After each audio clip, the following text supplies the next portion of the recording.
स्वागत करते हैं जी एक और फिर आप सब ਦਾ ਅੱਜ ਦੇ ਇਸ ਸੈਗਮੈਂਟ ਦੇ ਵਿੱਚ ਮੇਰੇ ਨਾਲ ਸਾਥ ਦੇਣਗੇ ਡਾਕਟਰ ਨੀਲ ਟੈਸਲਰ ਜਿਹੜੇ ਕਿ ਇੱਕ ਨੈਚੁਰੋਪੈਥਿਕ ਫਿਜ਼ੀਸ਼ੀਅਨ ਹਨ ਤੇ ਨਾਲ ਹੋਮਿਓਪੈਥੀ ਦੇ ਵੀ ਐਕਸਪਰਟ ਹਨ। ਅੱਜ ਇਹਨਾਂ ਕੋਲੋਂ ਜਾਣਕਾਰੀ ਲੈਣੇ ਕਿ ਇਹ ਜਿਹੜੇ ਵੱਖਰੇ ਵੱਖਰੇ ਡਿਫਰੈਂਟ ਫਾਰਮਸ ਆਫ ਮੈਡੀਸਿਨਸ ਅੱਗੇ ਆ ਰਹੇ ਨੇ ਇਹਨਾਂ 'ਚ ਕੀ ਅੰਤਰ ਹੈ ਤੇ ਖਾਸ ਤੌਰ ਉੱਤੇ ਸਾਊਥ ਏਸ਼ੀਅਨਸ ਦੀ ਜਦੋਂ ਗੱਲ ਕਰਦੇ ਹਾਂ ਜਿਨ੍ਹਾਂ ਕਿ ਜ਼ਿਆਦਾਤਰ ਇਹਨਾਂ ਦੇ ਆਪਣੇ ਹੀ ਮਰੀਜ਼ ਹਨ ਜਿਹੜੇ ਇਹਨਾਂ ਕੋਲ ਜਾਂਦੇ ਨੇ ਹਾਰਟ ਡਿਜ਼ੀਜ਼ਸ ਦੀ ਗੱਲ ਕਰ ਲਈਏ ਜਾਂ ਡਾਇਬੀਟੀਜ਼ ਦੀ ਗੱਲ ਕਰ ਲਈਏ ਕੀ ਕਾਰਨ ਹਨ ਤੇ ਇਹਦੇ ਵਾਸਤੇ ਕੀ ਕੁਝ ਕਰਨ ਦੀ ਲੋੜ ਹੈ। ਸਵਾਗਤ ਕਰਦੇ ਹਾਂ ਡਾਕਟਰ ਨੀਲ ਟੈਸਲਰ ਦਾ। Welcome to the program. Thank you. Thank you. So Dr. Tessler, first of all, we would like to know, you're a naturopathic physician as well as a homeopathic expert. So what is the difference between both of these? Well, homeopathy originated in Germany and was really born out of the mind of one man around 1800. And then it developed over time, and he gathered students, and it became a complete system early in his career. And it came to India with the British Raj. It involves looking at the individual in all aspects of their health, defining the individual as compared to just making a name for a disease. Right. You really want to understand what makes this person with this condition unique. Right. And then finding a medicine that exists somewhere in nature, whether it's from a mineral source, a plant source, or an animal source, that can actually cause very similar symptoms in testing on healthy people.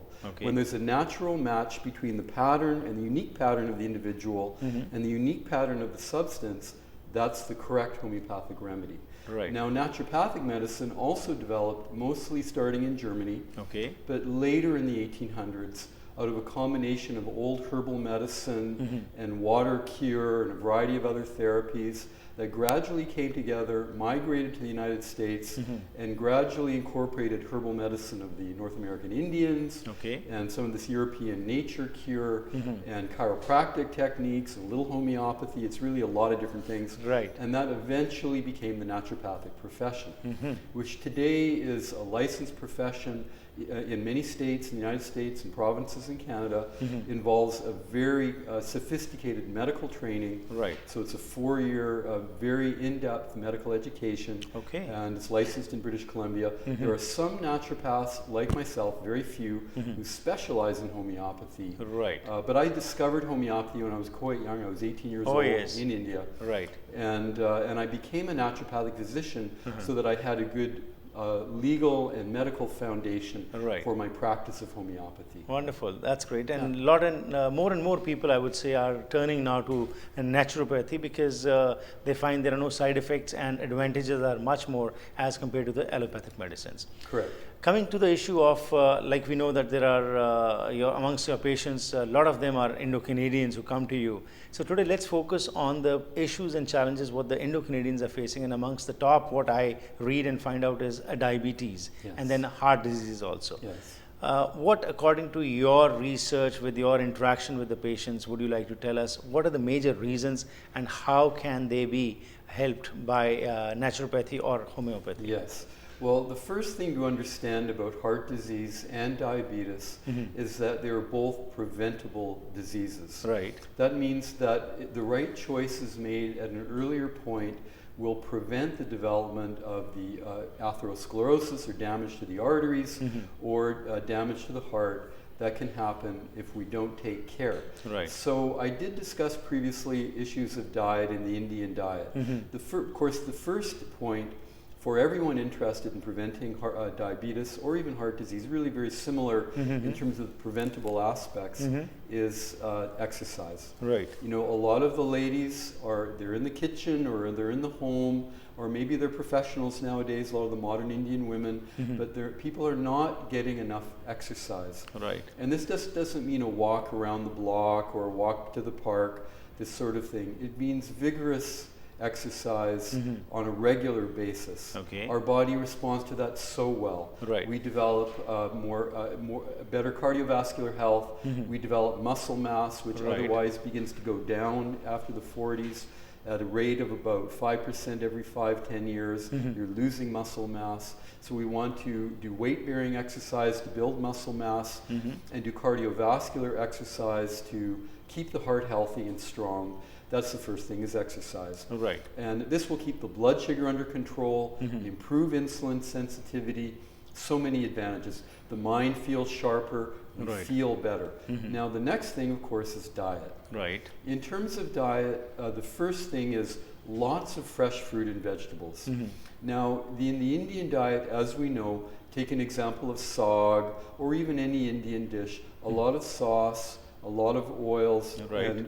and nowadays people are turning more and more away from traditional ghee when they're cooking and towards these vegetable oils. Right. But in reality, the vegetable oils, as soon as you start to heat them up, are quickly damaged and become the source of illness, and particularly cardiovascular illness. Right. It's much better to cook with ghee.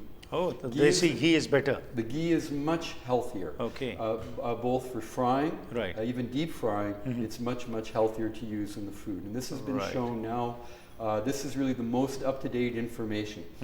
Coconut oil for pan frying Right. is also safer because these saturated oils like coconut oil and ghee are much less prone to the serious breakdown that the Okay. corn oil or safflower oil are prone to, and even the olive oil. Right. And the olive oil, which is a very healthy oil for salad dressings, Right, but not for cooking not purposes. for cooking.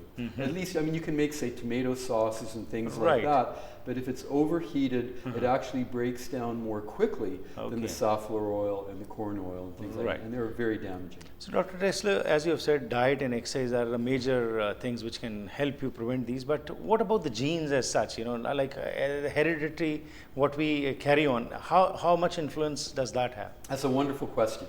Heredity always plays a very important role. Heredity defines our predispositions, Right. meaning what we're prone to having as a pattern in our family, whether it's asthma and allergies, or digestive issues, or cardiovascular problems. These are all predisposed in the family. But the fact of the matter is that only 25% of our health and our aging process is genetically defined. Okay. 75% is based on the choices we make. Ah, wow. That's a remarkable fact. Oh, yes. Because when you go to the family party, you all get together on some special occasion. Right. You can see how everybody's aging, and it's, you know, maybe there's certain similarities. But the fact of the matter is that by the food we eat, Right. the water we drink, specialized herbal products and things of this nature, the air we breathe, even the thoughts we think and feel, Right. all these things, the exercise we get or don't get, Right. can make a 75% difference Wow. in the quality of our health and our aging process. Oh, that's wonderful. And towards the end, how far, when we talk about the herbal medicines or herbal supplements as such, because the market has been flooded with supplements Yeah. and people do not know. Like, for example, vitamins and other things, some research says it is good, some says no, it is not good, Yeah. because the pill which you put into your body just goes out. That's it. So, with your experience as a physician, naturopathic physician, what would be your recommendation? Is it necessary to have natural supplements in your diet? Because as we say, the food what we are eating has no nutrition left because of the kind of methods what we are adopted for growing that. So finally, how important is it to have these kind of supplements or not? Well, the fact of the matter is that there are different sources of knowledge in this arena. It's a very Right. interesting subject. The first is tradition. So, for example, in India, you have Ayurvedic medicine, or Unani, and these are very old herbal traditions. Right. Then in the West, we have also advanced herbal traditions that have gone back thousands of years. But in the modern world, in the last 30, 40 years, at an increasing rate, globally, there's been a tremendous amount of research Right. going into herbal medicine and nutritional medicine. So now, you can take any given traditional herb from the West or from the East or from China, for instance, and we now know the scientific basis of its action. Right. And so we can select herbs on the basis of their action on a scientific foundation and a traditional foundation. Right. The next problem, though, is quality. Right. When you're dealing with plant medicine, it's very easy to find counterfeit. Because whether there's contamination from heavy metals in the processing, or the plants are not what they say they are when they go into a manufacturing facility. Right. Research has been done and again finds that about half of the herbal products out there are either adulterated, not up to the dosage they're supposed to be, Okay. and sometimes not even the plant that says it is there is not Right. there. So finding the right quality, a company that puts quality first and has the quality controls, that's the first thing.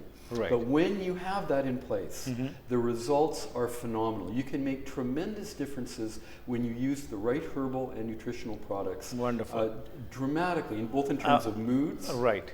I would like to discuss on a separate note this particular issue sometime, where we'll just focus on the natural herbs. Absolutely. And what advantages, and as you said, the potency for that, and how they are, what kind of quality we should have, and what a common person should know when they go to buy in the market. Yes. What are the things which they should keep in mind? Yes. So what you have focused today is that basically diet and exercise are the major things. If we keep in control, we can become the master of our health, instead of just saying that this happened by accident. We would be responsible for our health. That's right. It was a pleasure talking to you. Thank you very much for your Thank time. you so much.